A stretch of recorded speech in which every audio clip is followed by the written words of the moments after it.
What's up, folks? So we're back this week for this week's review for Impact Wrestling on AXS TV. This is the May 12th episode, and we're just going to quickly discuss a lot of the things that really stood out for this week's episode. Not really break down each and every match, but just just the highlights for this week.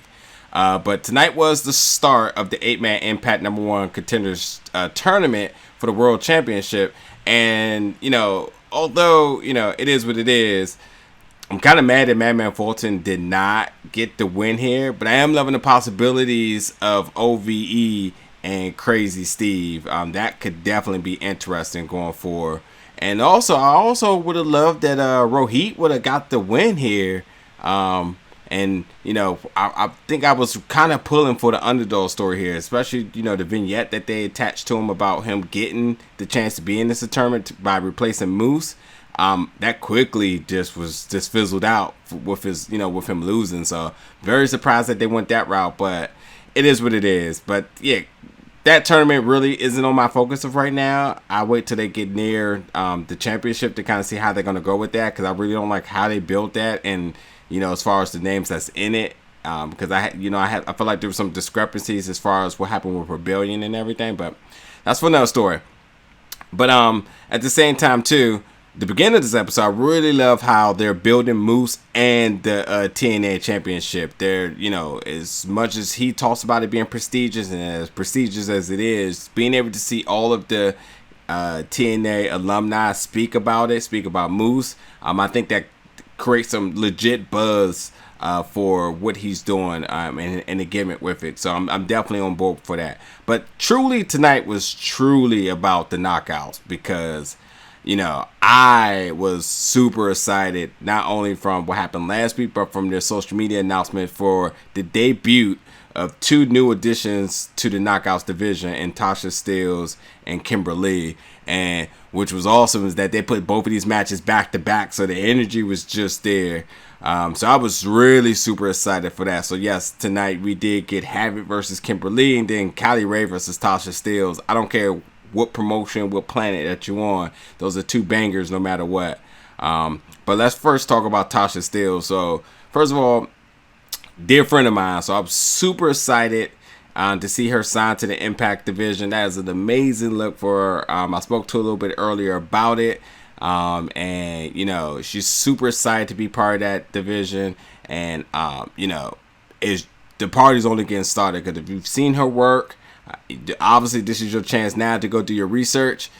She is legit as it comes, and the fact that she even been out as a free agent this long, it's kind of blasphemy to me, but Impact did the right move and picked up another good solid talent. But yeah, I did love her theme. I think that has a lot to do with her presentation, but not just that too. I mean, I know she handpicked this thing, because when you could tell, she just, once she comes through the curtain and the music drops, she just gets into the mode and she's just ready to go. So that was very key to me, and very key to her, I'm sure. But it was a very solid match with Kylie Rae. Kylie Rae, we know that they're really building Kylie Rae. So you kind of think, if you got somebody debuting against Kylie Rae, it's probably going to be a little bit one-sided, but absolutely not. This was with a very solid match, ton of energy. Everyone got all their, I think both of them got all their moves and spots in, and they both look legitimately strong, which was very key. So though Kylie Rae did get the win, I think this leaves enough intrigue for the fans and wondering more about Tasha Steelz. And man, y'all haven't even got to see her do any mic work, so you guys are in for a treat if you've never seen her in the ring before. So I'm very excited about that. And then, like I said, back to back, now you got Kimber Lee versus Havok. And again, I spoke about last week, Kimber Lee 100% is in the best spot in her career, period. I think mentally and physically, she just looks ready to go. If you know a lot about her stint in NXT, and then her times on the Indies, and she took a lot of personal time, really got herself together. She's just ready to go. I'm super excited about her. She looks really easy on her feet in this match. But she went up against Havok, and Havok is one tough cookie. So if you know it was going to be hard hitting. And although Kimber Lee did get the win, and she had to go to a foreign object to do so, I'm really curious to see how they're going to be using her here, because, you know, typically somebody that uses a weapon typically is built as a heel, but Havok is clearly the monster heel here. So I'm just curious to see what they end up doing with Kimber Lee going into the future. But the Knockouts division, man, I mean, again, you know, we haven't seen...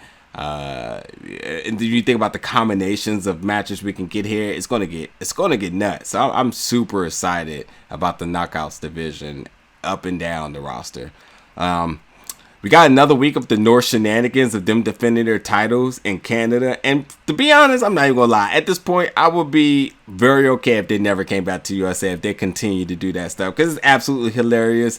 And the two of them, you know, as charismatic as they're going and as good as a tag team as they are, being able to have them be able to have like a lot of creative freedom in doing some video packages and stuff like this is super entertaining. Ethan Page is an absolute fool, and you can tell they're having a lot of fun, but it still works really good towards what they're doing, keeping them relevant, even though that they're not able to compete within the Impact ring. But best believe when they get back, they're going to be ready to go, because they are one of the best tag teams in all of professional wrestling.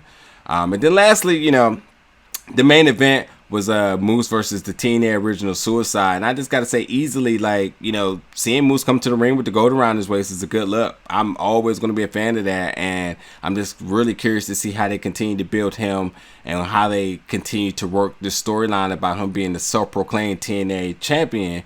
And how does that play into the picture of the Impact roster?